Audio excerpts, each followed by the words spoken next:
नमस्ते दोस्तों, क्या आपने बॉयकॉट चाइना मूवमेंट के बारे में सुना है? क्या आपने भी सोनम वांगचुक के कहने पे टिकटॉक ऐप अनइंस्टॉल कर दिया? और अब आप ये सोच रहे हैं कि चाइना के गुड्स तो बॉयकॉट कर देंगे, लेकिन इसके बाद क्या होगा? तो दोस्तों, आप आए हैं सही जगह। हमारा आज का टॉपिक है हिंदी चीनी बाय बाय। इस टॉपिक को समझने के लिए आपको अपने आप से पूछने होंगे चंद सवाल, जैसे कि क्या आप अपना टीवी छोड़ सकते हैं?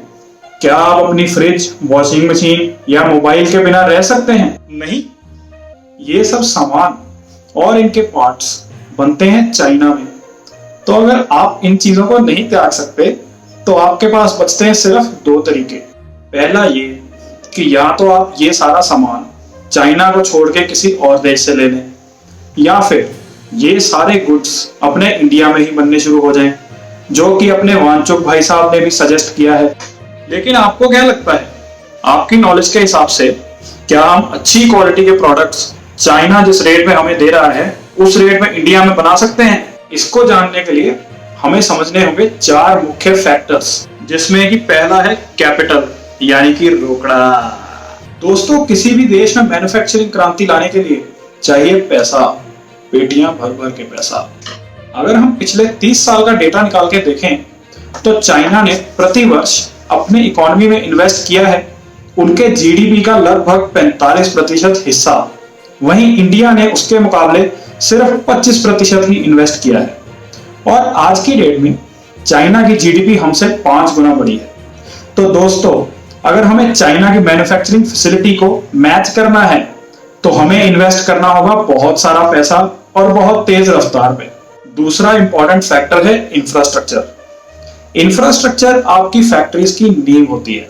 इंफ्रास्ट्रक्चर में आता है जैसे कि special economic zones, tech parks, water management system, power grid वगैरह वगैरह और बहुत सारे वगैरह। इंफ्रास्ट्रक्चर की व्यवस्था तैयार करती है देश की गवर्नमेंट, जहां की फिर बाद में बिजनेसमैन और इंडस्ट्रियलिस्ट्स आके अपने ऑफिसेज या प्लांट सेटअप करते हैं। इंफ्रास्ट्रक्चर के मामले में फिलहाल हम चाइना से बहुत पीछे हैं।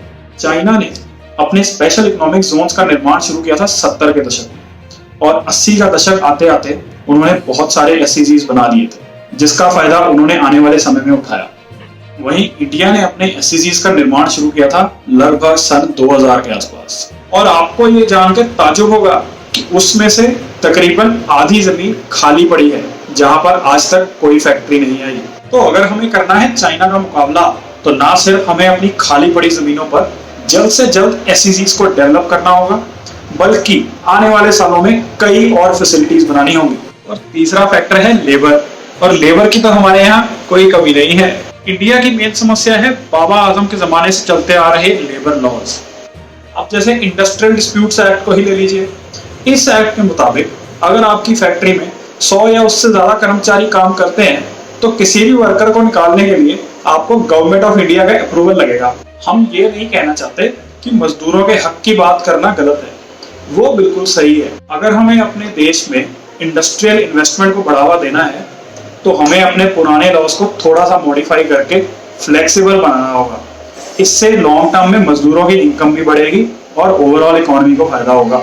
चौथा और आखिरी फैक्टर है मार्केट, और इस मामले में भारत अच्छी पोजीशन पर है।